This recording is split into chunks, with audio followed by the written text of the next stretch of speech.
तुमचा परिचय आमच्या दर्शकांना द्या एकदा. तुमचा परिचय आमच्या दर्शकांना द्या. माझं नाव उत्तमराव रामभाऊ काकडे, नारायण येळगाव. हो. माझा ऑर्गॅनिक शेती प्रकल्प आहे. तिथल्या शेतातलं हे हळदीचं उत्पादन. बरोबर.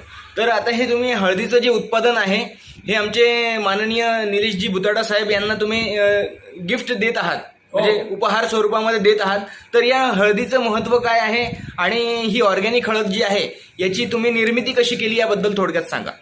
या हळदीचे म्हणजे माझी शेती 5-6 वर्षापासून ऑर्गॅनिक शेती. त्या शेतीमध्ये मी हळदीचं उत्पादन घेतो. आणि ही हळद नसेल एक ऑर्गॅनिक औषध असं म्हणायला हरकत नाही. कारण हिचे जे घटक आहे हे पूर्ण शरीराला पोषक आहे आणि सर्व शरीराची जी एक एकंदर जी पचन क्रिया वगैरे आहे याला सुद्धा ती सपोर्ट करते. आपल्या शरीरामध्ये जे फंक्शनिंग पॉईंट आहे रक्ताचे त्याला सुद्धा ही सपोर्ट करते. तर या हळदीचं उत्पादन तुम्ही कशा पद्धतीने घेतलं आहे ते एक वेळेस सांगा. या हळदीचं मी धन्वंतरीचे जेवढे प्रोजेक्ट आहे RPS वगैरे किंवा ग्रोम दाणेदार खत जे आहे त्याचा उपयोग केला आणि त्याचप्रमाणे तिला बेड पद्धतीवर उत्पादन. तर इतर लोकांना तुमचा काय संदेश राहणार आहे या बाबतीमध्ये? इतर लोकांना हेच सांगणार आहे की तुम्ही जास्तीत जास्त बेड पद्धतीवर जर उत्पादन घेतलं तर तुम्हाला पाहिजे तेवढं उत्पादन मिळू शकतं.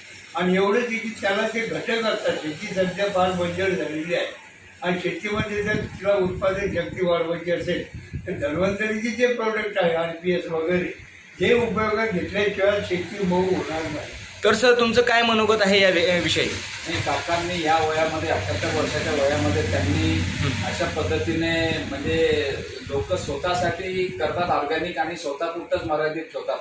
पण काकांचं जे विचार वगैरे ऐकून मला या ठिकाणी खूप अतिशय आनंद झाला की काकांचं म्हणणं आहे की आरोग्य प्रत्येकाचं या पृथ्वी तलावरती प्रत्येक मानवाचं चांगलं राहिलं पाहिजे.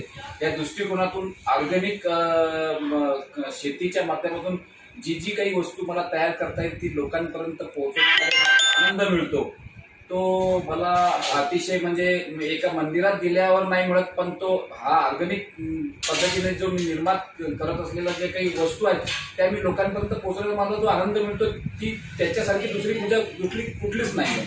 आणि अशा या वयामध्ये अशा पद्धतीने ते आरोग्याच्या बद्दल प्रत्येकाची काळजी करतात हे या आजच्या या युगामध्ये अतिशय खूप महत्त्वाचं आहे.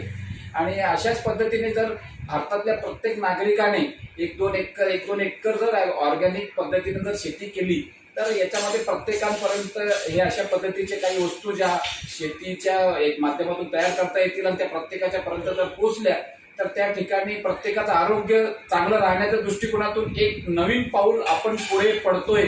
या प्रयत्नाने आपण जर सर्वांनी मिळून जर हे जर या ठिकाणी केलं तर अतिशय आनंद होईल आणि आरोग्य चांगलं राहील आणि प्रत्येकाच्या घरात आजारपणाला म्हणजे खूप कमी प्रमाणात आजारपणा होईल. कारण की आजकाल ज्या काही फवारण्या वगैरे ज्या ह्या ठिकाणी होत आहेत भारतामध्ये जे पीक उत्पन्न जे वाढलेलं आहे त्याच्यामध्ये जे काही कॅन्सर, किडनी, लिव्हर वगैरे, ब्लड कॅन्सर वगैरे होण्याचं मेन माध्यम म्हणजे हे जे फवारणी करून जे काही केलं जातं त्या माध्यमातून.